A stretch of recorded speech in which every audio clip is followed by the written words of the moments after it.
সহজ পাঠের ঠিকানা পৌঁছে দেওয়া যাবে। যে সহজ পাঠ, যে রবি ঠাকুরের সহজ পাঠকে স্কুলের সিলেবাস থেকে, ছেলে মেয়েদের কণ্ঠ থেকে, ছেলে মেয়েদের পাঠ্য পুস্তক থেকে কেড়ে নেওয়ার বন্দোবস্ত করেছে। ধর্মের সাথে রাজনীতিকে প্রতিদিন মিশিয়ে মিশিয়ে মিশিয়ে মিশিয়ে এমন বন্দোবস্ত করলো যাতে ধর্মও মিশিয়ে গেল এবং রাজনীতিও মিশিয়ে গেল। এমন একটা সংস্কৃতি এই গোটা দেশ জুড়ে কায়েম করা হলো, যেখানে দাঁড়িয়ে একজন ছাত্রকে, ত্রিপুরার একজন ছাত্র, সে দেরাদুনে পড়াশোনা করতে গেছে, MBA পড়তে গেছে, তাকে মারতে মারতে পিটিয়ে পিটিয়ে মেরে ফেললো। বলা হলো তুমি চাইনিজ, তুমি চীনা, তাই তোমায় মেরে দেবো। সে আকুতি, সে আর্তনাদ করছে যে আমি ভারতীয়, আমরা ভারতীয়। ঠিক একই রকম ভাবে গোটা দেশ জুড়ে দেশের সংখ্যালঘু মানুষকে এখন আর্তনাদ করে বলতে হচ্ছে আমরা ভারতীয়, আমরা ভারতীয়। এই দেশের মাটিতে বাংলার পরিযায়ী শ্রমিককে অন্য রাজ্যে গিয়ে কাজ করছে যখন তারা, তাদের উপর আক্রমণ করা হচ্ছে, তাদের উপর হেনস্থা করা হচ্ছে। তারা বাংলা ভাষায় কথা বলে বলে তাদেরকে বাংলাদেশি তকমা দিয়ে তাদের উপর অত্যাচার করা হচ্ছে। তাদেরকেও সেই মারের মুখে দাঁড়িয়ে বলতে হচ্ছে আমরা ভারতীয়, আমরা ভারতীয়। এই বাংলার মাটি, এই দেশের বুকে দলিত পিছিয়ে বর্গের মানুষকে চিৎকার করে বলতে হচ্ছে আমরা ভারতীয়। আবার একজন আদিবাসী ছাত্রকেও এই বাংলার মাটিতে চিৎকার করে বলতে হচ্ছে এই দেশের বুকে যে আমরা ভারতীয়। এই জায়গায় এই দেশটাকে নিয়ে চলে গেছে। যে দেশের ভাবনা, যে দেশের সামাজিক কাঠামো, যে দেশের সাংস্কৃতিক কাঠামো, তার যে ইতিহাস, যে ইতিহাসের মধ্যে হিন্দু, মুসলমান, শিখ, ইসাই সব অংশের মানুষ একসাথে এক হয়ে বাঁচবে, একসাথে এক হয়ে নতুন কিছু গড়বে, আর যা কিছু করতে পারবে সেইটুকু, সেই গড়ে তোলাটুকুকে রক্ষা করবার জন্য একসাথে এক হয়ে লড়বে। এটা যে দেশের ভাবনা, সেই দেশকে এই খাদের কিনারে নিয়ে গেল গত কয়েক বছরের মধ্যে। আরএসএস গোটা পশ্চিমবাংলার ম্যাপের মধ্যে কোথাও আরএসএস এর কোন চিহ্ন ছিল না। 2011 সালের আগে এই পশ্চিমবাংলার মাটিতে কটা আরএসএস এর শাখা ছিল? 2011 সালের আগে এই পশ্চিমবাংলার মাটিতে কটা সরস্বতী বিদ্যা মন্দির ছিল? 2011 সালের আগে এই বাংলার মাটিতে কারোর হিম্মত ছিল যে বাংলার বুকে দাঁড়িয়ে ধর্মের সঙ্গে রাজনীতিকে মিশিয়ে দাঙ্গাবাজির কথা বলবে? কারোর ছিল না। কারণ বাংলার মাটিতে একটা বামফ্রন্টের সরকার ছিল, বাংলার মাটিতে লাল ঝান্ডার সরকার ছিল, বাংলার মাটিতে জ্যোতি বসুর সরকার ছিল, বাংলার মাটিতে বুদ্ধদেব ভট্টাচার্যদের সরকার ছিল। আর আজকে এই বাংলার মাটিকে বিক্রি করে দেওয়ার বন্দোবস্ত হচ্ছে নাগপুরের কাছে। উর্দুতে বলে মেহমান নওয়াজ, জামাই আদর করে এই পশ্চিমবাংলার মাটিতে বিজেপির কাছে বেচে দেওয়ার বন্দোবস্ত হয়েছে। কটা বিজেপি ছিল পশ্চিমবাংলা? কটা বিজেপির পতাকা ছিল? কটা বিজেপির এমএলএ ছিল? কটা বিজেপির এমপি ছিল? তৃণমূল এই বাংলাকে খতম করবার জন্য, যাতে লেখাপড়ার কথা, চাকরি বাকরির কথা, রুটি রুচির কথা, এই কথা যাতে সামনে না থাকে, যাতে ধর্মের নামে ভোট ব্যাংকের ভাগাভাগির খেলা খেলা যায়, তার জন্য বিজেপিকে পশ্চিমবাংলার মাটিতে নিয়ে এসেছে। আজকে তো স্পষ্ট হয়ে যাচ্ছে, যত দিন যাচ্ছে তত স্পষ্ট হচ্ছে যে তৃণমূল আর বিজেপি, এদের দুজনেরই বাপের নাম হলো আরএসএস, আরএসএস, আরএসএস। আর বাপ যা বলে দেবে নাগপুর থেকে, এইখানে এই মাটিতে তৃণমূল বিজেপি দুয়ে মিলে সেই কাজটাই করবে। এসআইআর হল শুভেন্দু অধিকারী বিরোধী দলনেতা নাকি, সে লাপাতে লাপাতে বলল এসআইআর এ আমি 5 কোটি রোহিঙ্গা বের করে দেব, 5 কোটি রোহিঙ্গা দেখিয়ে দেব। মুখ্যমন্ত্রী সে নিজে দাঁড়িয়ে থেকে বলল এসআইআর হলে আমার মৃতদেহের ওপর দিয়ে করতে হবে। এসআইআর এর পর্ব যত এগোলো, কোথাও কোন রোহিঙ্গাও খুঁজে পাওয়া গেল না, আর মুখ্যমন্ত্রীর মৃতদেহ খুঁজে পাওয়া গেল না। শুধু মাঝখান থেকে পশ্চিমবাংলার মাটিতে হাজার হাজার স্কুল আবার বন্ধ হয়ে যাওয়ার মুখে চলে গেল। স্কুলে কোনো শিক্ষক নেই, ছেলেমেয়েরা স্কুলে গেল, মিড ডে মিলের খাবারটুকু যা হোক করে পেল, মাঠের মধ্যে একটু খেলাধুলো করলো, বাড়ি চলে গেল, স্কুলে যাওয়ার ইচ্ছে চলে গেল তাদের। ৮,২০০ স্কুল বন্ধ, আরো কয়েক হাজার স্কুল বন্ধের মুখে নিয়ে চলে গেল। এমন ব্যবস্থা। গোটা রাজ্য জুড়ে লেখাপড়ার প্রতি মানুষ যাতে একটা অশ্রদ্ধা তৈরি হয়ে যায়, মাস্টার মশাইদের প্রতি যাতে মানুষের একটা অশ্রদ্ধা তৈরি হয়ে যায়, এমন দুর্নীতির মোড়কে মুড়ে দিল। গর্ব হয় বলতে আমাদের গর্ব হয় বলতে যে আমরা এমন একটা সংগঠন করি, ভারতের ছাত্র ফেডারেশন, স্বাধীনতা, গণতন্ত্র, সমাজতন্ত্রের এই পতাকা। ভারতের ছাত্র ফেডারেশন তার ডায়মন্ড হারবার কনভেনশন, সেই ডায়মন্ড হারবার কনভেনশনের মাধ্যমে ঠিক অশোক মিত্র কমিশনের পর ডায়মন্ড হারবার কনভেনশনের মাধ্যমে এসএসসি তৈরি করার দাবিকে সামনে রেখেছিল। বছরের পর বছর লড়াই আন্দোলন চলেছিল। এই পশ্চিম বাংলার হেন কোনো রাজপথ নেই, হেন কোনো আলপথ নেই যেখানে স্কুল সার্ভিস কমিশন তৈরি করতে হবে এই দাবি নিয়ে এসএফআই মিছিল করেনি, মিটিং করেনি। মাথার উপরে বামফ্রন্টের সরকার ছিল, লাল ঝান্ডার সরকার, তারা সাড়া দিয়েছিল এই ডাকে। এসএসসি তৈরি হয়েছিল 1998 সালে। দীর্ঘ লড়াই আন্দোলনের পরে এসএফআই এর লড়াই আন্দোলনের মাধ্যমে স্কুল সার্ভিস কমিশনটা তৈরি হয়েছিল, যাতে এই বাংলার ছেলে মেয়েরা যারা মাস্টার হতে চায়, যারা ম্যাডাম হতে চায়, যারা স্কুলে পড়াতে চায়, তাদের স্বপ্নটা ঠিকভাবে সত্যি হতে পারে। আর সেই স্কুল সার্ভিস কমিশনটাকে চোর সার্ভিস কমিশনে পরিণত করে দিল তৃণমূল। গোটা পশ্চিম বাংলার মাস্টার মশাইদের প্রতি একটা অনাস্থা, একটা অবিশ্বাস। ছোটবেলায় যখন স্কুলে যেতাম, বাবা মা শেখাতো যে স্কুলের যে মাস্টার মশাই, স্কুলের যে ম্যাডাম, তারাই তোমার জীবনের ধ্রুবতারা। তারা তোমায় যা শেখাবে সেই শিক্ষার উপর দাঁড়িয়েই তুমি মানুষের মতো মানুষ হতে পারবে। আজকে বুকে হাত দিয়ে বলুন তো, আপনারা যারা এখানে আছেন, আপনারা যখন আপনাদের ছেলে মেয়েদেরকে স্কুলে পাঠান, আপনাদের মনে হয় না এটা যে যার কাছে পড়তে পাঠালাম স্কুলে, সে আদৌ সৎ পথে পরীক্ষা দিয়ে মাস্টার হয়েছে নাকি সাদা খাতা জমা দিয়ে মাস্টার হয়ে গেছে? এই অবিশ্বাস আপনাদের মধ্যে তৈরি হয় না? এই অবিশ্বাসটা নির্মাণ করেছে এই বাংলার মাটিতে, যাতে লেখাপড়ার প্রতি মানুষের একটা অশ্রদ্ধা, একটা অবিশ্বাস তৈরি হয়ে যায়। আজকে বাংলার ছেলেমেয়েরা আর লেখাপড়া করতে চাইছে না। চোখের সামনে কোনো স্বপ্ন নেই, বড় হয়ে ভালোভাবে সৎ পথে বাঁচার কোনো উপায় নেই। বাংলার ছেলে মেয়েদেরকে এমন ভাবে তৈরি করছে যাতে তারা বড় হয়ে বাধ্য হবে হয় মদের দোকানের লাইনে দাঁড়াতে, বা তৃণমূলের পার্টি অফিসের লাইনে দাঁড়াতে, বা বিজেপির পার্টি অফিসের লাইনে দাঁড়াতে। চাকরির লাইনে তাদেরকে দাঁড়াতে দেবে না, এইটা মনে করে নিয়েছে তৃণমূলের সরকার। তৃণমূল ফুল ফোটাবে, বিজেপি তাতে জল হাওয়া দিয়ে সেই ফুলকে আরো বড় করে তুলবে। আবার বিজেপি ফুল ফোটাবে, তৃণমূল তাতে জল হাওয়া দিয়ে তাকে আরো বড় করে তুলবে। আপনাদের এখানেই তো উদাহরণ আছে। একবার বিজেপির ক্যান্ডিডেট, একবার তৃণমূলের ক্যান্ডিডেট। একবার বলে আমি বিজেপি, বলে মন্দির মন্দির মন্দির করে লাফালাফি করে। আবার বলে আমি তৃণমূল, তখন আবার মসজিদ মসজিদ করে লাফালাফি করে। তারপরে আসল কথা বেরিয়ে পড়ে, ঝুলি থেকে বেড়াল বেরিয়ে পড়ে, যে ধর্মের নামে রাজনীতি করে মানুষকে ভুল বুঝিয়ে মোহাম্মদ সেলিমকে হারানোর চেষ্টা হয়েছিল এই মুর্শিদাবাদের মাটিতে। মানুষ সেই কথা জেনে গেছে।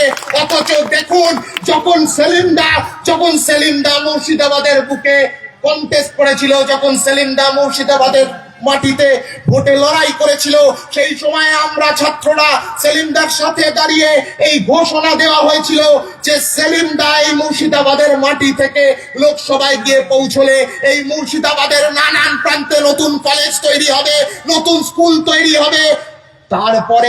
তারপরে মানুষকে ভুল বুঝিয়ে, মানুষের মধ্যে ধর্মের বিষ ছড়িয়ে দিয়ে, ধর্মের নামে বিষ ছড়িয়ে দিয়ে যে ফলাফল হলো, সেই ফলাফলের পরে যে লোকসভায় গেছে সে কিন্তু মুর্শিদাবাদের স্কুল কলেজ বিশ্ববিদ্যালয় তৈরি করা নিয়ে কথা বলে না। কিন্তু মোহাম্মদ সেলিম আজও মুর্শিদাবাদের মাটিতে দাঁড়িয়ে স্কুল কলেজ বিশ্ববিদ্যালয় তৈরি করবার দাবি নিয়ে কথা বলে। এইটাই হলো বামপন্থা, এইটাই হলো বামপন্থার তাকাত, এটাই হলো বামপন্থার শক্তি। তাই মানুষ বামপন্থীদের প্রতি তার শ্রদ্ধা ভক্তি মানুষের ঢল। এই বাংলাকে বাঁচাতে পারে একমাত্র বামপন্থীরাই। তৃণমূল বাংলাকে বেঁচে দিতে চায় নাগপুরের কাছে, আর নাগপুর বাংলার মাটিতে তৃণমূলকেই বসিয়ে রাখতে চায়, যাতে দিনের পর দিন বাংলার উপরে এই লুট চলতে পারে। গোটা ভারতবর্ষ জুড়ে একটা বাংলা বিরোধী মনোভাব তৈরি করছে বিজেপি। যত ভারতবর্ষের নানান প্রান্তে বাংলা বিরোধী মনোভাব তৈরি হবে, বাংলা বিদ্বেষী মনোভাব তৈরি হবে, তত পশ্চিম বাংলার মাটিতে তৃণমূলের জমি বাড়বে। তৃণমূলের পায়ের তলায় মাটি সরছে আস্তে আস্তে।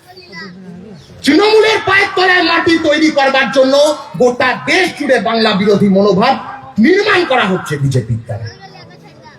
এমন একটা পরিবেশ, এমন একটা পরিস্থিতি, কারা বেঈমান এ তো পরিষ্কার হয়ে গেল।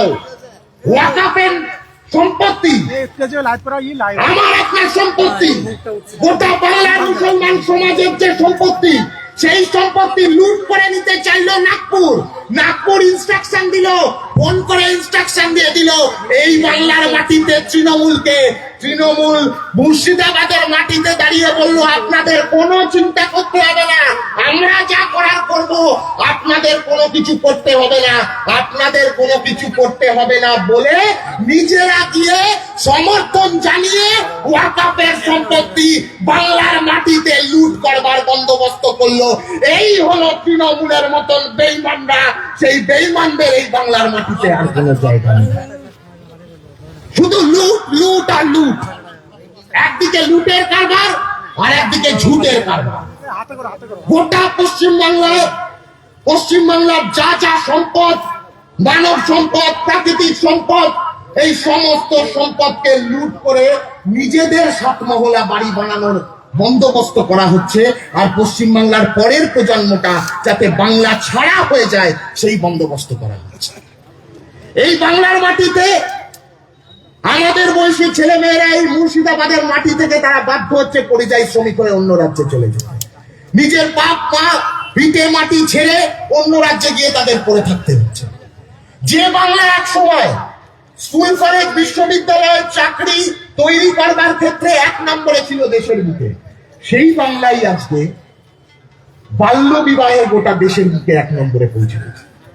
আর সেই বাংলার মাটিতে মুর্শিদাবাদ জেলা বাল্য বিবাহে সবার 1 নম্বরে পৌঁছে গেছে। বাংলার মেয়েরা যাতে পড়াশোনা করতে পারে তার জন্য লাল ঝান্ডার সরকার একের পর এক বন্দোবস্ত তৈরি করেছিল। এই মুর্শিদাবাদের মাটিতে আলিগড় বিশ্ববিদ্যালয়ের ক্যাম্পাস, সেই ক্যাম্পাস যে জমি দেওয়া হয়েছিল এখনো পর্যন্ত তৃণমূলের সরকার কোনো বন্দোবস্ত করলো না। মুর্শিদাবাদ বিশ্ববিদ্যালয়ে চলছে কেএন কলেজের একটা ঘর থেকে, কোনো ডিপার্টমেন্ট নেই, কোনো স্থায়ী শিক্ষক নেই, কোনো স্থায়ী অধ্যাপক নেই। আমরা ডেপুটেশন দিতে গেছিলাম, যে রেজিস্ট্রার ছিলেন, রেজিস্ট্রার স্যারের কাছে আমরা গেছি ডেপুটেশন দিতে।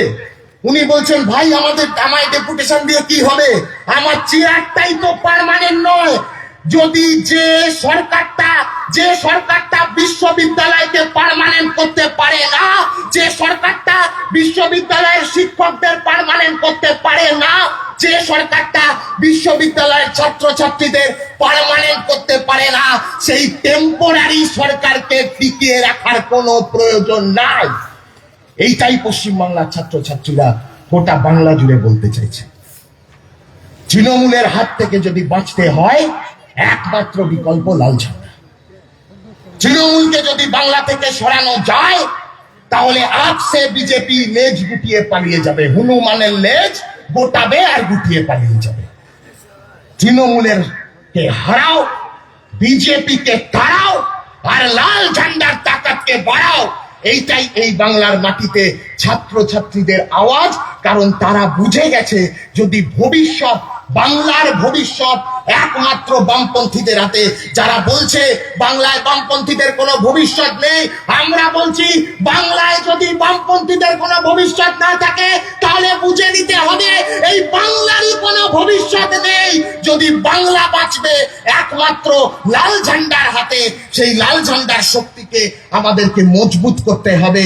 বাংলার ছেলেমেয়েরা যাতে বাংলার মাটিতে পড়াশোনা করতে পারে, চাকরি বাকরি করতে পারে, নিজেদের বাবা মা ভিটে মাটির কাছে থেকে যাতে তারা বড় হতে পারে, সেই বন্দোবস্ত আমাদের করতে হবে। আর তার সাথে যারা আমাদের বাংলা ছাড়া করতে চাইছে তাদের মুখের ওপর এই মুহূর্তের জবাব দিতে হবে যে এই মাটিতেই জন্মেছি আর এই মাটিতেই মরবো, এই মাটিতেই জন্মেছি আর এই মাটিতেই মরবো। ভাঙা বুকের পাঁজর দিয়ে নতুন বাংলা গড়ব। আর সেই নতুন বাংলা গড়ার দিকে মুর্শিদাবাদ জেলার ছাত্র আন্দোলন তারা আরো নতুন মাইল ফলক রচনা করবে, আরো নতুন অভিমুখের দিকে, আরো নতুন আলোড়নের দিকে এই মুর্শিদাবাদ জেলার ছাত্র আন্দোলন তারা এগিয়ে যাবে। এই সম্মেলনের মাধ্যমে আজ এবং কাল এই সমাবেশের পরে দুদিন ধরে আলাপ আলোচনা হবে। গোটা মুর্শিদাবাদের নানান প্রান্ত থেকে ছাত্রছাত্রীরা, প্রতিনিধিরা এসে হাজির হয়েছে। তারা নিজেরা আলাপ আলোচনার মাধ্যমে একটা নতুন দৃষ্টিভঙ্গি তৈরি করবে। এই মুর্শিদাবাদের মাটিতে ছাত্র আন্দোলনকে, বিপ্লবী চেতনা সম্পন্ন ছাত্র আন্দোলনকে, ভারতের ছাত্র ফেডারেশনের আন্দোলন সংগ্রামকে আরো নতুন দিগন্ত উন্মোচনের দিকে এগিয়ে নিয়ে যাবে। এই আশা ভরসা প্রত্যয় নিয়ে আপনাদের সকলকে লাল সালাম, সংগ্রামী অভিবাদন জানিয়ে আমার কথা শেষ করছি। ইনকিলাব জিন্দাবাদ, ভারতের ছাত্র ফেডারেশন জিন্দাবাদ। কমরেড, এই সমাবেশে শেষ বক্তা ছাত্র এবং যুব আন্দোলনে গোটা ভারতবর্ষের শীর্ষ নেতৃত্ব, প্রাক্তন নেতৃত্ব কমরেড মোহাম্মদ সেলিম বলছেন।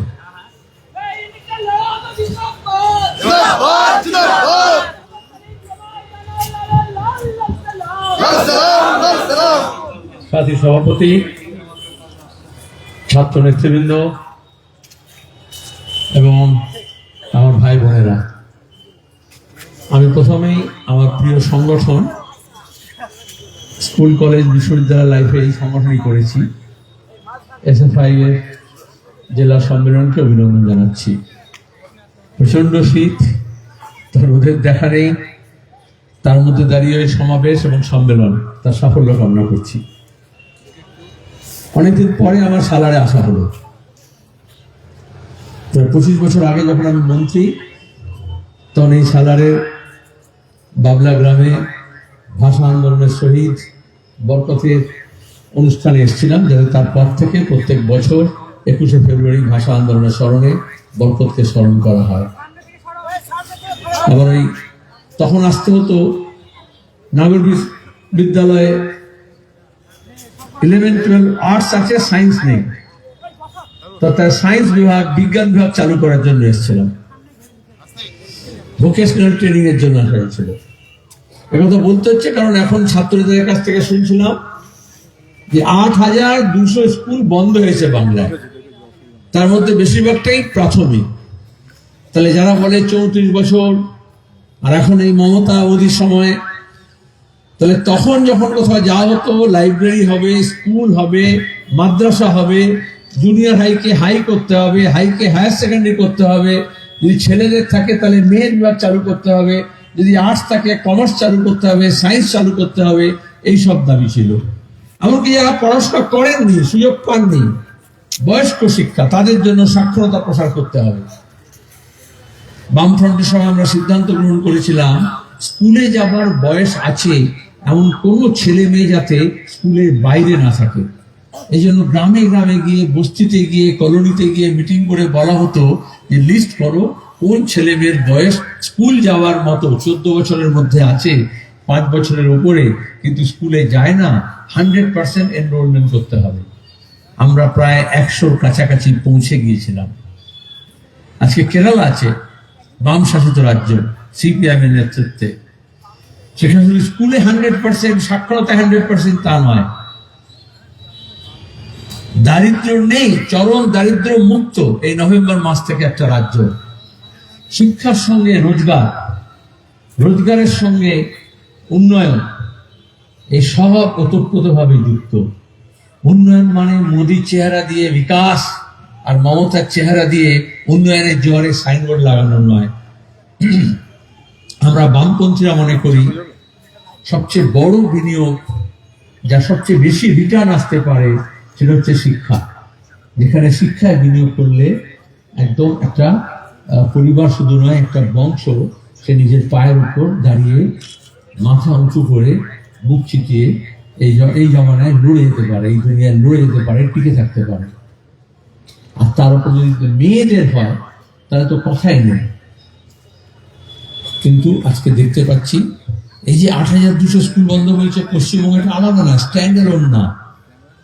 মোদী গোটা দেশে ৩৮,০০০ স্কুল বন্ধ করে দিয়েছে, তার মধ্যে মমতার ভাগ হচ্ছে ৮,০০০। তাহলে আমরা যখন বলি বিজেপি তৃণমূল, অনেকে বলে না না ওটা আলাদা এটা আলাদা, কিন্তু নীতির দিক থেকে দেখুন গোটা দেশে প্রাইমারি থেকে বিশ্ববিদ্যালয় সরকারি ব্যবস্থাপনায় যা আছে সেটা নয়া শিক্ষানীতির নাম করে মোদীর ব্যবস্থা করেছে তুলে দেবে। তারপরে Adani Ambani Australia Canada America তারা এসে ইসরায়েল তারা এসে স্কুল কলেজ বিশ্ববিদ্যালয় করবে, কিন্তু আমাদের নিজেদের থাকবে না। আজও আছে কেন্দ্রের বিজেপির মন্ত্রিসভার আমাদের রাজ্যের নেতাদের দেখবেন সব ছেলেমেয়েরা এই ধরনের প্রাইভেট বিশ্ববিদ্যালয়ে বিদেশে গিয়ে পড়াশোনা করছে, কিন্তু আমার চাষির ঘরের ছেলে মেয়ে, আমার শ্রমিকের ঘরের ছেলে মেয়ে, আমার গ্রামের ঘরের ছেলে মেয়ে, বস্তির ঘরের ছেলে মেয়ে, যারা মেহনত করছে, যারা খেটে খাচ্ছে, তাদের ছেলে মেয়েরা কোথায় পড়বে? তাহলে মোদী মমতা মিলে আসলে এদের শিক্ষাটা বন্ধ করছে, শিক্ষা পুরোটা তুলে দিচ্ছে না। যার বাপ ঠাকুরদার ধক আছে, আর নাহলে যারা ঠক আছে তারা কিন্তু অনেক কোটি টাকা লক্ষ টাকা খরচ করে পড়াশোনার ব্যবস্থা করে নেবে। যেমন 5 স্টার হোটেলে গিয়ে কেউ থাকতে পারে, কিন্তু পাড়ায় যে চায়ের দোকান আছে যদি তুলে দেয় তো সবাই তো আর ওই বড় হোটেলে গিয়ে খেতে পারবে না। তাহলে এটা অনেকটা এরকম, শুধু স্কুল না, এই যে সব আমাজন ফ্লিপকার্ট ইসরায়েল আমেরিকা সব বড় বড় কোম্পানি আসছে না, বলে অর্ডার দিলেই সব পাওয়া যাবে। তাহলে কিন্তু আমাদের যে মুদির দোকান, আমাদের যে বিস্কুটের দোকান, আমাদের যে চায়ের দোকান, আমাদের যে সবজির দোকান, আমাদের যে পড়ার দোকান, এগুলো আস্তে আস্তে উঠে যাবে। এটা হয়, এটা কি বলে যখন আমরা বলি বামপন্থী দক্ষিণপন্থী, এটা আলাদা শুধু ঝান্ডার রং না। বামপন্থী মানে হচ্ছে এই সবার অধিকার। তাহলে স্বাস্থ্যের হোক, শিক্ষার হোক, বাসস্থানের হোক, কাজের হোক, এটা সবার অধিকার। আর দক্ষিণপন্থী মানে হচ্ছে ওপর তলার কিছু মানুষের হাতে থাকবে, সেটা কুক্ষিগত। আর যেরকম রাজা নবাব সম্রাট থাকতো, যোদ্ধার জমিদার থাকতো, জমি শুধু তাদের হাতে থাকতো, বাকি লোকেদের জমি ছিল না। তাহলে বাকি লোকেদের যখন জমি থাকবে না তখন তাদের অন্য অধিকারও থাকবে না।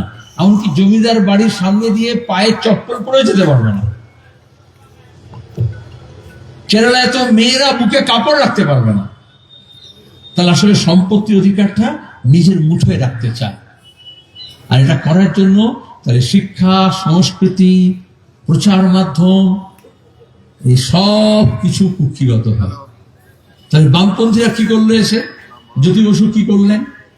আমরা বললাম শুধু যোদ্ধার জমিদারের কাছে জমি থাকবে না, লাঙল যার জমি তার, যারা চাষ করছে তাদেরকে জমি দিতে হবে, ভূমি সংস্কার যেটাকে বলে।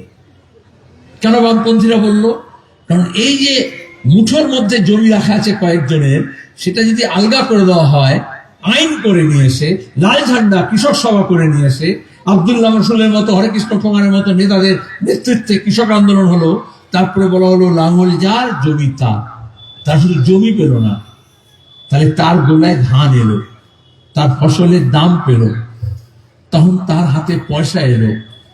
একবার যখন পায়ের তলায় মাটি খুঁজে পায় মানুষ, তখন সেই মাটির ওপর পায়ে ভর করে শুধু দাঁড়ায় না, তার মাথা উঁচু করে। সে মাথা উঁচু করা, মর্যাদা, সম্মান সে তার ছেলে মেয়েদের মধ্যে যাতে, যেটা সে পায়নি। তাহলে যে বাড়ির ছেলে মেয়েরা স্কুলে পড়তে এলো বামফ্রন্টের আমলে, তার নানা নানি দাদা দাদিরা কখনো স্কুলে গন্ডি পেবেনি, তাহলে শিক্ষার প্রসার হলো। তখন আমরা বললাম দেখো 2 লক্ষ ছেলে মেয়ে মাধ্যমিক পরীক্ষা দিত, তারপরে 4 লক্ষ, 6 লক্ষ, 8 লক্ষ, 10 লক্ষ, 12 লক্ষ হয়ে গেল। আর মমতার জমানে কি হলো? এখন 12 লক্ষ থেকে 10 লক্ষ, 8 লক্ষ, 6 লক্ষ কমছে। তাহলে উল্টো দিকে ঘোরাচ্ছে, মাঝে মাঝে উল্টো দিকে ঘোরে। সাইকেল যখন চালান সাইকেলে যখন চেন কেটে যায়, এই সাইকেল রিক্সা হোক বা সাইকেলের হোক, তখন সেটাকে আবার চেনটাকে পরাতে হলে তখন আবার একটু প্যাডেলটাকে উল্টো দিকে ঘোরাতে হয়। তাহলে আসলে আমাদের রাজ্যের চেনটা কেটে গেছে, ওটা ওই জন্য এখন প্যাডেলটাকে উল্টো দিকে ঘোরাচ্ছে। আমাদের সময় কি হতো, শুধু শিক্ষার প্রশ্ন বলছি না, শুধু জমির প্রশ্ন বলছি না, ধরুন তখন এই ইন্দিরা বিকাশ পত্র মনে আছে, কিষাণ বিকাশ পত্র, আমরা বলতাম স্মল সেভিংস, ক্ষুদ্র সঞ্চয়, গোটা দেশের মধ্যে আমরা প্রথমে ছিলাম। অসীম দাশগুপ্ত শিক্ষামন্ত্রী ছিল, এই অর্থমন্ত্রী ছিল, তখন দাঁড়িয়ে তর্ক হতো কেন্দ্রের সঙ্গে এই স্বল্প সঞ্চয় নিয়ে। সুদের হার কমাচ্ছে কেন্দ্র, আমরা বলছি বাড়াতে হবে, তার মানে সঞ্চয় জমা হতো। তারপর থেকে কিন্তু যখন সুদ হার কমিয়ে দিল, ব্যাংকে সুদের হার কমিয়ে দিল, সঞ্চয়ের হার কমিয়ে দিল, তখন আস্তে আস্তে লোকে চিট ফান্ড চলে আসলো। এই যে মমতা, যাদের মুকুল রায়, মমতা, শুভেন্দু, এই যে আছে না, সুদীপ্ত, দেবযানী, রোজ ভ্যালি, সারদা, কিন্তু সেখানে দেখবেন খারাপ, চুরি হলো। অনেক তৃণমূলের নেতাদের আঙুল ফুলে কলা গাছ হলো, রিসর্ট, নার্সিংহোম, হোটেল, গাড়ি বাড়ি হয়ে গেল চিট ফান্ডের নামে। কিন্তু সেটাও ছিল গ্রাম বাংলার মানুষের, গরিব মানুষ রিক্সা চালায়, ভ্যান রিক্সা চালায়, দোকান দেয়, চাষ করে, ক্ষেত মজুর, দিন মজুর, গৃহিণী, তারা কিছু সঞ্চয় করতো। লোক দেখে বলেছিল অল্প টাকা দিলে বেশি টাকা হয়ে যাবে রাতারাতি, কিন্তু সেটাও ছিল জমা। আর এখন কি হচ্ছে, মমতার আমলে, মোদির আমলে এখন বলছে মাইক্রো ফাইন্যান্স। মাইক্রো ফাইন্যান্স কি করছে, ঋণ দিচ্ছে। তাহলে যে বাংলা টাকা জমা করতো গ্রাম বাংলায়, যার জন্য স্বল্প সঞ্চয়, যার জন্য চিট ফান্ড, সেই বাংলা এখন উল্টো হয়ে গেল। গ্রামকে গ্রাম উজাড় হয়ে যাচ্ছে মাইক্রো ফাইন্যান্স। আর তৃণমূলের নেতারা, দালাল, তারা হচ্ছে বাউন্সারের নাম করে জোর করে গরু টেনে নিয়ে যাবে, জরু টেনে নিয়ে যাবে, যে টাকা শোধ করতে হবে। তাহলে যারা বলছে যে মমতা হচ্ছে উন্নয়নের পথে, জোয়ারের পথে যাচ্ছি, আসলে আমাদের অর্থনীতিতে ভাটা এসছে। যে রাজ্য ছিল নেট টাকা জমা করত, সেই রাজ্য এখন টাকা ধার নেয়, সরকারও নেয়। স্বাধীনতার পর থেকে, কংগ্রেস আমল থেকে, বামফ্রন্টের আমলে 1,90,000 কোটি টাকা দেনা হয়েছিল বলে খবরের কাগজ, টেলিভিশনে কত লেখা হতো, কত দেনা, কত দেনা। এখন সেটা 4 গুণ বেড়ে গেছে। এই মমতার 11 থেকে 2025-এ 14 বছরে সেই ঋণটা 4 গুণ বেড়ে গেছে, আরো বাড়বে। 8 লক্ষ কোটি টাকা হয়ে যাবে এই মার্চ মাসে গিয়ে। কোনো খবরের কাগজ, কোনো টেলিভিশনে লেখা নেই। আচ্ছা, কেন হবে? খবরের কাগজে রোজ মন্দির, মসজিদ, হিন্দু, মুসলমান, বাংলাদেশি, রোহিঙ্গিয়া বলা হচ্ছে না, ঘৃণা ছড়ানো হচ্ছে না? কারণ জমি যেমন কয়েকজন জমিদার হাতে ছিল, ওরকম শিক্ষাটাকেও কয়েকজনের হাতে রাখতে চাইছে, সবার কাছ থেকে কেড়ে নিতে চাইছে। ওরকম স্বাস্থ্যের অধিকারও কয়েকজনের হাতে নিতে চাইছে, বাকিদের হাত থেকে কেড়ে নিতে চাইছে। এই জন্য primary health centre, subsidiary health centre, state general হাসপাতাল, ডিস্ট্রিক্ট হাসপাতাল, ডাক্তার নেই, নার্স নেই, সিট নেই, সব রেফার করে দেবে, নাহলে প্রাইভেট নার্সিং হোম, প্রাইভেট হাসপাতালে যেতে হবে। তাহলে যে শিক্ষা, যে স্বাস্থ্য সরকার খরচ করতো, মোদী মমতার জমানায় সরকার সেখান থেকে হাত গুটিয়ে নিচ্ছে, আপনার আয়ের থেকে, আপনার পকেট থেকে সেসব খরচা করতে হচ্ছে। একটা রাস্তায় গেলেও টোল দিতে হচ্ছে, তাই তো? আগে ছিল, এত টোল ছিল? বললে কেন, রাস্তা তো ভালো হয়ে গেছে। তাহলে আগে দায়িত্ব ছিল যে সরকার রাস্তা করবে, পানীয় জল দেবে, এখন আপনাকে বোতলে জল কিনে খেতে হবে, পরিষ্কার জল বাইরে পাওয়া যাবে না। কিন্তু ভোটের সময় আসলে বলবে, দেখো আমি তোমাকে এই দিচ্ছি, আমি তোমাকে ওই দিচ্ছি, বলে না? হ্যাঁ, জন্মালে 2,000, মরে গেলে 20,000, মদ খেয়ে মরলে 2 লক্ষ, হ্যাঁ, সব রেট আছে না? ধর্ষণ করলে এত, পুষিয়ে দেয় না মমতা? কে কাকে টাকা দেয়? কার টাকা কে দেয়? টাকা আসে কোথেকে বলুন তো? এই যে এখানে স্টেশন চত্বরে যে দোকান আছে, যে ফল বিক্রি করছে, ফল আলা, সে মেহনত করে, তারপরে কিছুটা লাভ করে, তাহলে তার হাতে টাকা আসে, তাই তো? যে হাতুড়ি গোটায়, সে একটা সাইকেল পাংচার ঠিক করুক, বা ইনভার্টার কাজ করুক, বা একটা কারখানায় কাজ করুক, একটা গ্যারেজে কাজ করুক, একটা রাজমিস্ত্রি হোক, একটা কাঠ মিস্ত্রি হোক, সে যন্ত্রপাতি নিয়ে যখন মেহনত করে তবে তো টাকা আসে।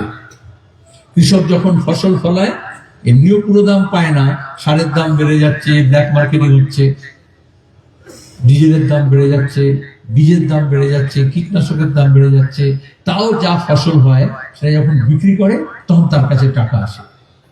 তাহলে সরকার যে বলছে আমি এত টাকা দিচ্ছি, তাহলে সরকারের কাছে টাকা কোত্থেকে আসে? সরকার কি করছে? তাহলে অভিষেক ব্যানার্জির কাছে এত টাকা কোত্থেকে আসে? তাহলে মোদির কাছ থেকে এত টাকা কোত্থেকে আসে? ওই যে পার্থ চ্যাটার্জি শিক্ষামন্ত্রী হয়েছিল, তার খাটের তলা থেকে কত টাকা কোত্থেকে বেরোয়, বান্ধবীর ফ্ল্যাট থেকে কত টাকা কোত্থেকে বেরোয়, বিভিন্ন এই পুর নিয়োগে, ফায়ার ব্রিগেডের নিয়োগে, পুলিশের নিয়োগে, সরকারি যে কোনো নিয়োগ হচ্ছে তাতে যে দুর্নীতি হচ্ছে, তবে তো সেখান থেকে টাকাটা আসছে। ওরা তো মেহনত করছে না। হারামের টাকা, লুটের টাকা, চুরির টাকা, তোলাবাজির টাকা, সেই টাকা দিয়ে নেতাগুলো ফুলে পেঁপে উঠছে, রাতারাতি আঙুল ফুলে কলা গাছ হয়ে যাচ্ছে।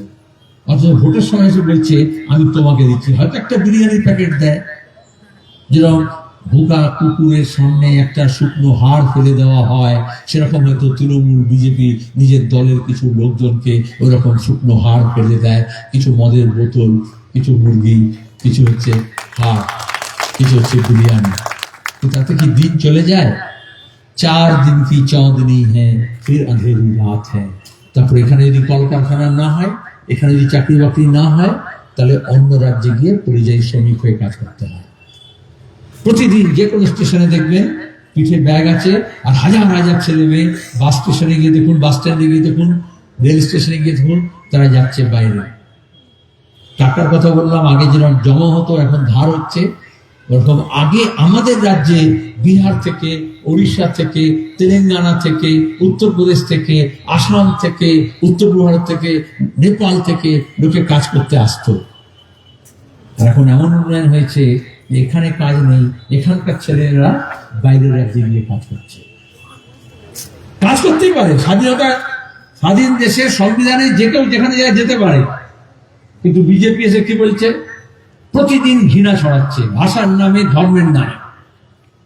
এই তো কালকে জামিয়ে গিয়েছিল সুতিতে, ফোন করলো না উড়িষ্যায়, তার আগেও করেছে।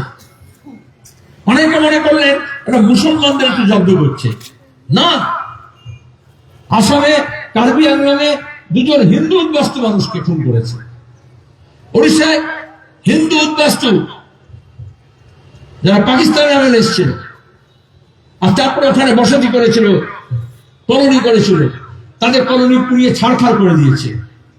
যেরকম মণিপুরে হচ্ছে নাগা কুকি, মণিপুরীদের মধ্যে দাঙ্গা গত 2-2.5 বছর ধরে, সেরকম কার্বি আংলমে শুরু করেছে জাতি দাঙ্গা, ওই রকম উড়িষ্যায় শুরু করেছে আদিবাসী আর বাঙালির মধ্যে। আসলে ধর্মের নামে, ভাষার নামে, জাতপাতের নামে, চেহারার নামে। ওই যে অ্যাঞ্জেল চাকমাকে খুন করলো ত্রিপুরা, এমবিএ পড়তে গেছিল, আপনাদের সামনে বললো দেবাঞ্জন ছাত্র নেতা,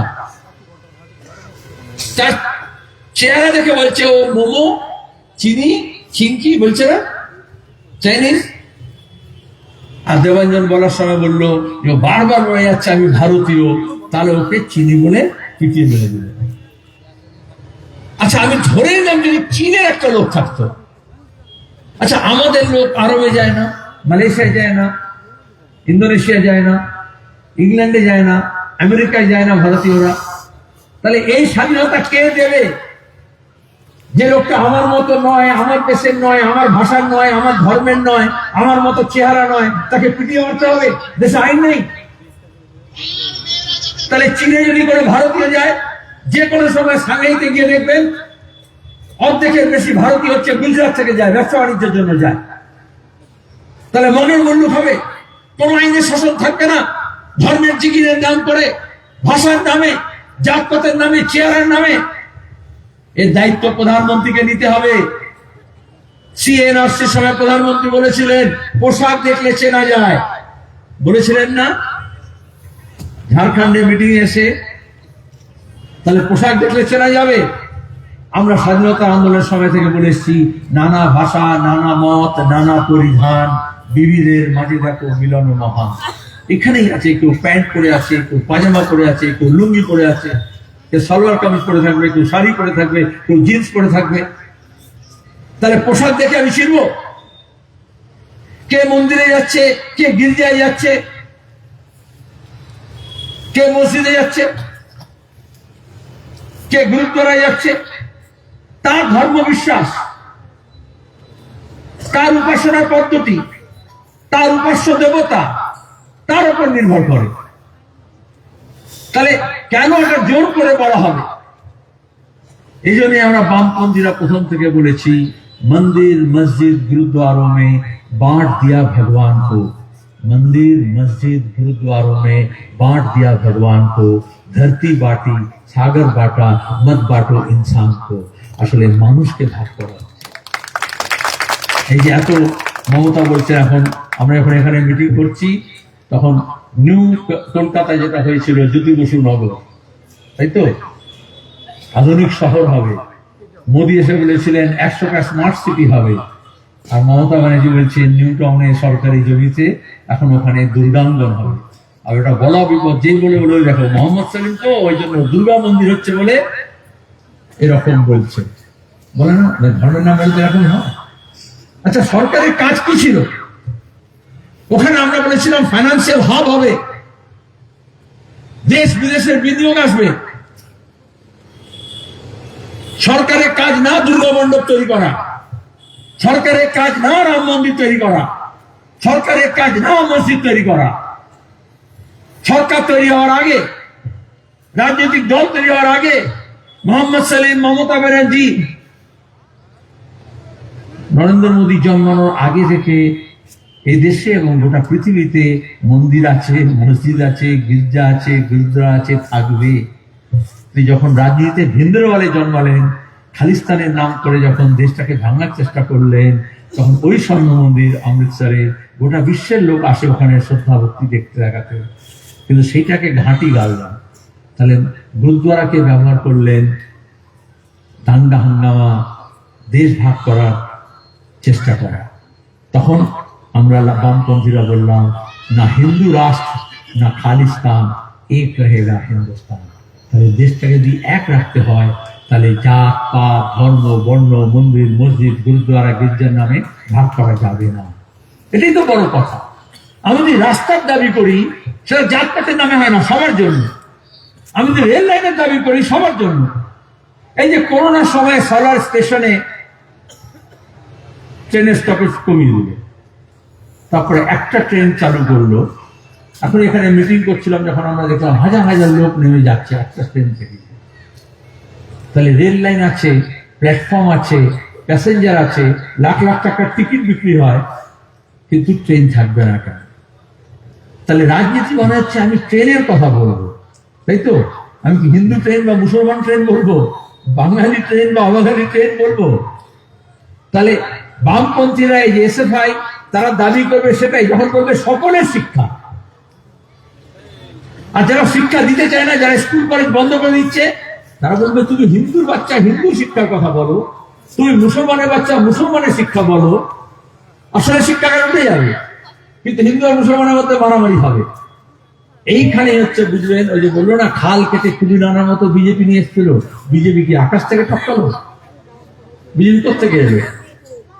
ওই যেমন বলে যে দায় দায় ধর্মস্ব গ্লানি ভবত ভারত, তখন হচ্ছে আবির্ভাব যুগে যুগে সম্ভবামী যুগে যুগে।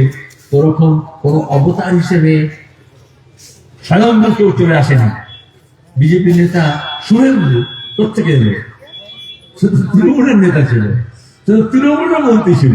যখন চিটফান্ডের কেলেঙ্কারি হয়েছে, যখন শিক্ষক নিয়োগের কেলেঙ্কারি হয়েছে, এই মুর্শিদাবাদে 2018 পঞ্চায়েতের নির্বাচনে যখন ডামার দিয়ে পঞ্চায়েত নির্বাচন হয়েছে, পুলিশ কমিশনারকে দিয়ে, গুন্ডা বদমাইশকে দিয়ে, এই শুভেন্দু তৃণমূলের হয়ে পঞ্চায়েত দখল করেনি? বলেছিল না যদি বিনা প্রতিদ্বন্দ্বিতায় পঞ্চায়েত দখল করে না, তাহলে 5 কোটি টাকা দেবো। তাহলে সেই আবার এখন বিজেপি হয়ে গেছে। আচ্ছা, স্কুল সার্ভিস কমিশনের দুর্নীতি হচ্ছে, মাদ্রাসা সার্ভিস কমিশনের দুর্নীতি হচ্ছে। স্কুলেও শিক্ষক নেই, মাদ্রাসায় শিক্ষক নেই, স্কুলও বন্ধ হচ্ছে, মাদ্রাসাও বন্ধ হচ্ছে।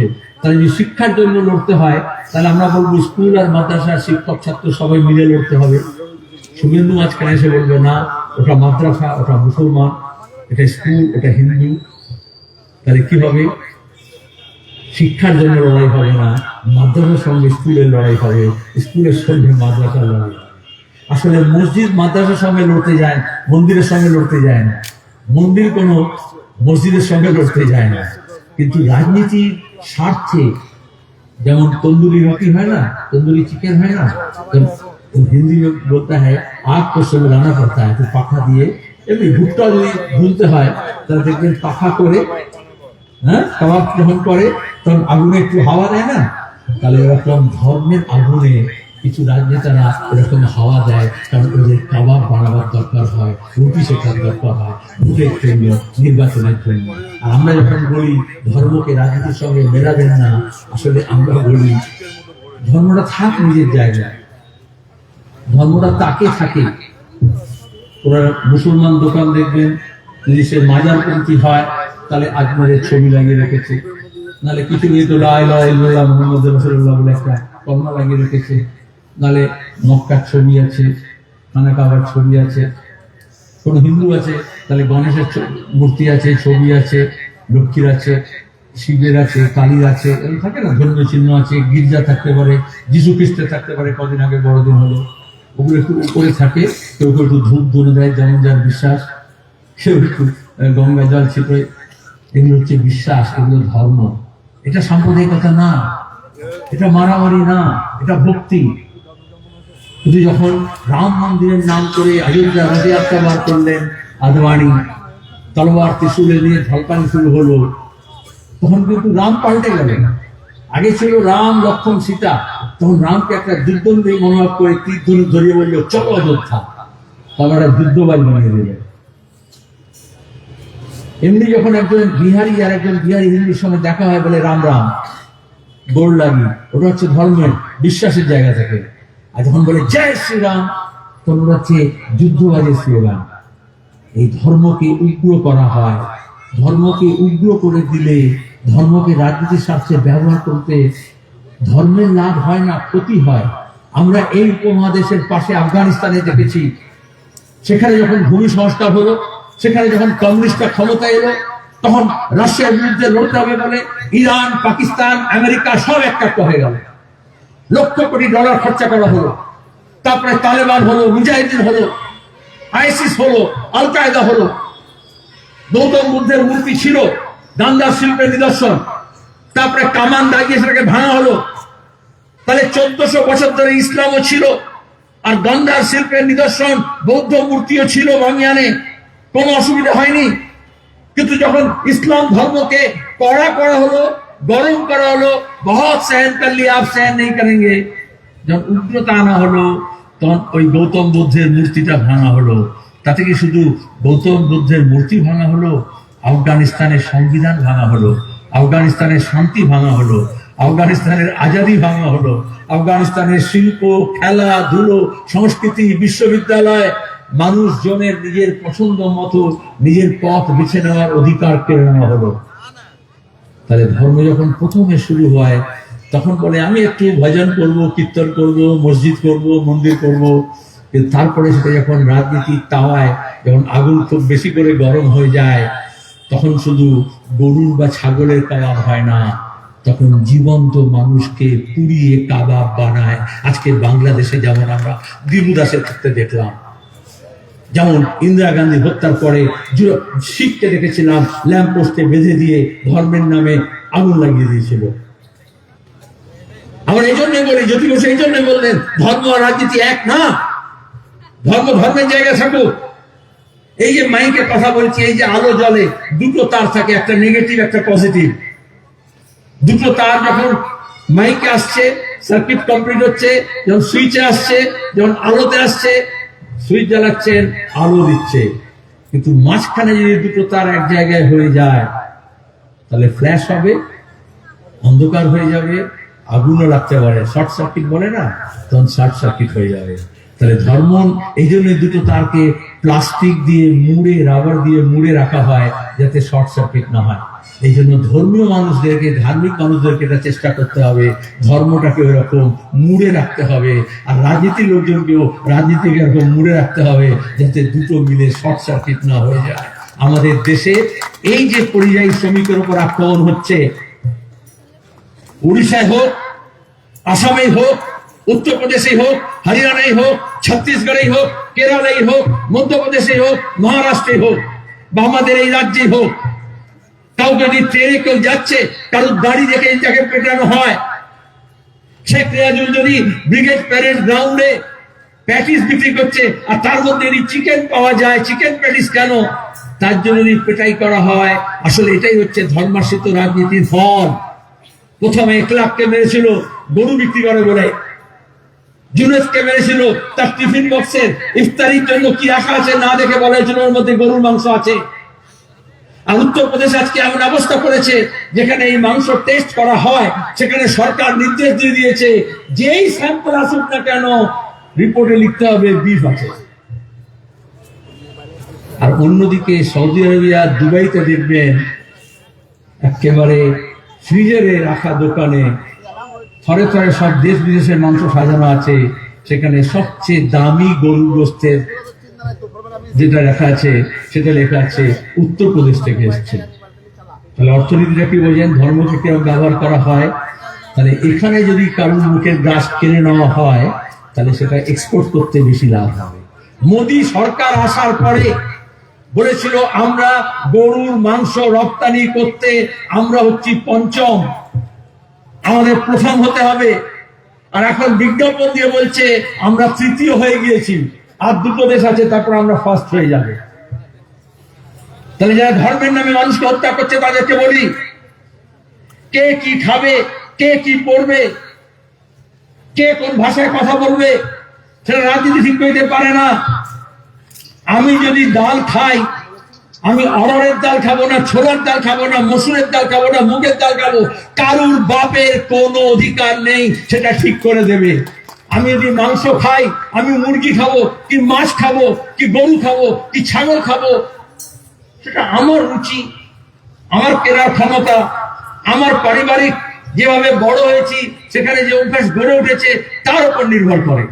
কোন মন্ত্রী, প্রধানমন্ত্রী, রাষ্ট্রপতির অধিকার নেই সংবিধানে যে আমার ফ্রিজ খুলে দেখবে তোমার ফ্রিজের মধ্যে কি খাবার আছে। রাজনীতির কাজ এটা না। রাজনীতির কাজ হচ্ছে যে খেতে পাচ্ছি না তার কেন খাবার দিচ্ছে না, কেন তার রেশন কার্ড নেই, কেন তার উনুনের গ্যাস নেই, কয়লা নেই, কেন তার তেল নেই, নুন নেই, চাল নেই, ডাল নেই, সেটা দেখা। তাহলে বামপন্থী মানে হচ্ছে আমরা বলি খাদ্যের অধিকার, যেমন শিক্ষার অধিকার, স্বাস্থ্যের অধিকার। আর দক্ষিণপন্থীরা মনে করে যে কে কি খাচ্ছে সেটা নিয়ে রাজনীতি করে।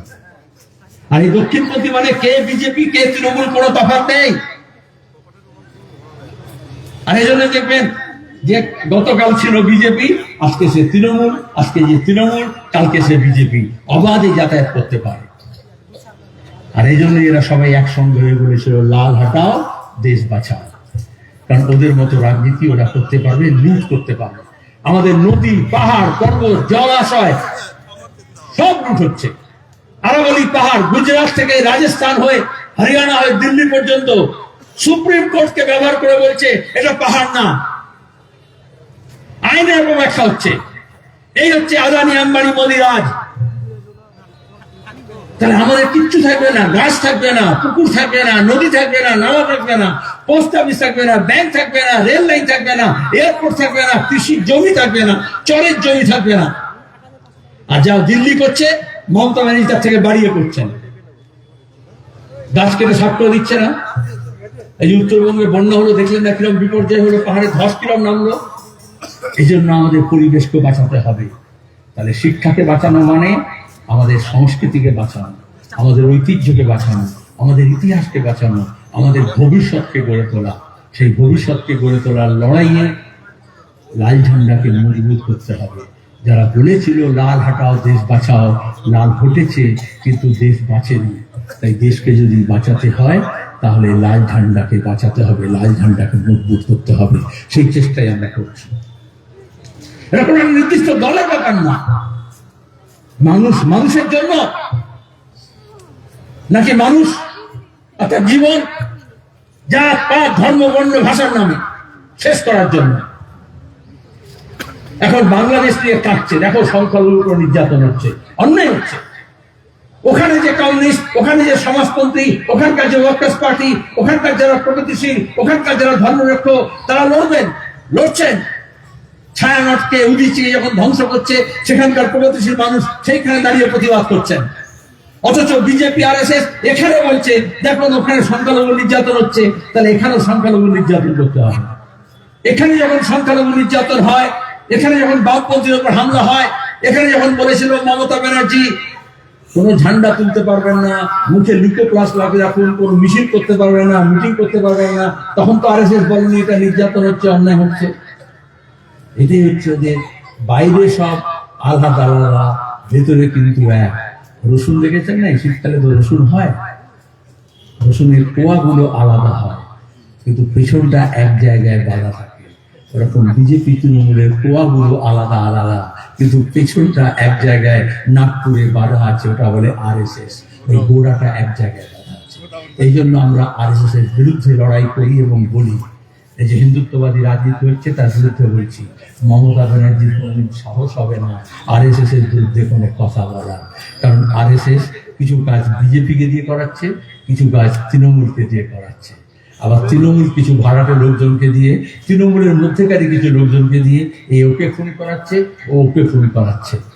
যত ভোট আসবে দেখবেন তৃণমূলের নিজের মধ্যে মারামারি খুনোখুনি বাড়বে। যারা নিজের মধ্যে খুনোখুনি করে তারা সমাজে কখনো শান্তি আনতে পারে? অশান্তির তো জন্মদাতা। এই জন্য সাম্প্রদায়িকতার বিরুদ্ধে লড়তে হলে এবং এই পুঁজিবাদী ব্যবস্থার বিরুদ্ধে লড়তে হলে, সবার সমান অধিকার নিয়ে লড়াই করতে হলে বামপন্থার আবার পুনর্জাগরণ দরকার, পুনরুত্থান দরকার। বামপন্থা না বাঁচলে বাংলা বাঁচবে না, আর বাংলা না বাঁচলে দেশ বাঁচবে না। তাই দেশ যদি বাঁচাতে হয় বাংলাকে বাঁচাতে হবে, আর বাংলাকে যদি বাঁচাতে হয় তাহলে লাল ঝান্ডাকে মজবুত করতে হবে। এই আবেদন রেখে আপনাদের সবাইকে ধন্যবাদ জানিয়ে শেষ করছি। ইনকলাব জিন্দাবাদ। এই কমরেড ধন্যবাদ।